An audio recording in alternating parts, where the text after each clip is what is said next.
barbell back squat drop set 250 pounds kami nag-start. Dito sa 250 pounds nakatatlong repetition lang ako. Sa tingin ko kaya ko pa naman talaga sanang mag extrang repetition pag magpaspat ako sa body ko. Kaso nga lang drop set yung gusto naming gawin kaya doon na lang ako sa parang sarili kong lakas na close to failure pa rin yung pagkatapos niyan binawasan namin ng tig-isang plates, so magkabilang side plates. Ang gulo ba? Basta ganun yun.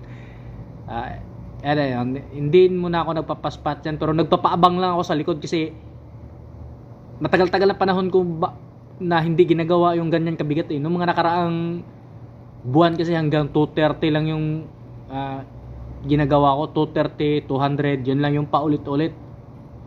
Tapos kahapon kasi, anong linggo ng umaga kasi naramdaman ko nung pag squat ko sa 200 kayang-kaya ko doon sabi ko i-try ko mag 250 ulit kasi kakaiba yung nararamdaman kong lakas kaya yun.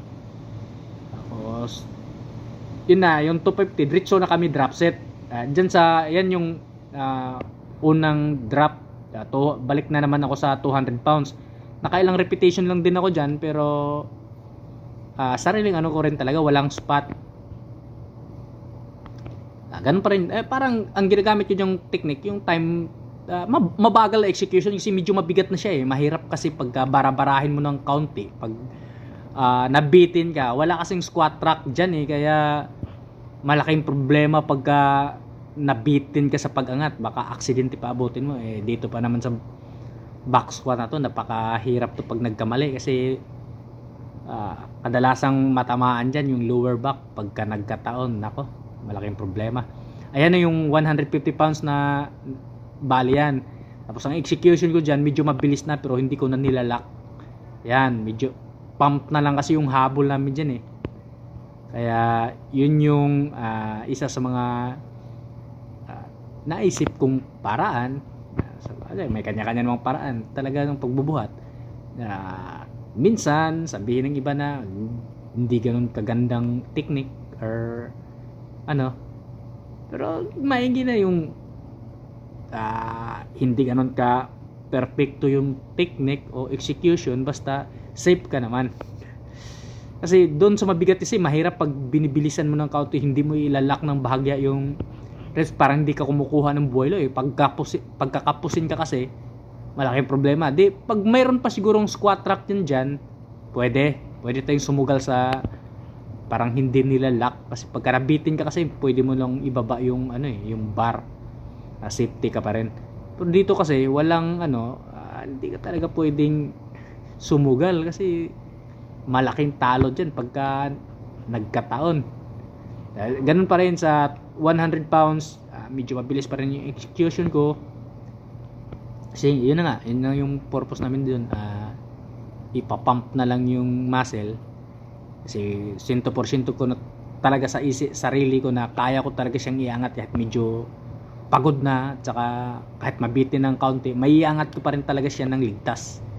Kaya yun, yung 50 pounds, ganun pa rin yung technique namin dyan, pump na lang ng pump. Yun lang din naman talaga kailangan kasi wala na akong naisip na sabihin. May background music kasi bala ko kasi itong i-download sa YouTube. Pagka ganito kahaba kasi mga 5 minutes mahigit, wala, di mo na rin sa YouTube na maano ng voice over yun na yung dito na lang ako nag voice over sa TikTok. Tapos pag na-save to, i-download ko na sa YouTube. Yun yung mahirap pag wala tayong editor kasi remedyo lang, para-paraan na lang. Ano lang naman yun kasi pagka meron pa sanang editor, i-edit ko nito doon sa tapos bago hindi na mag kanina kasi meron ako na kasi nga lang maliit yung hindi nag full screen iwan ko paano naging problema nun. Kaya subukan ko to ulit kung mag full screen na ba to, o pagka hindi pa rin, wala talaga, nga. Ganun lang ka basic 'yon.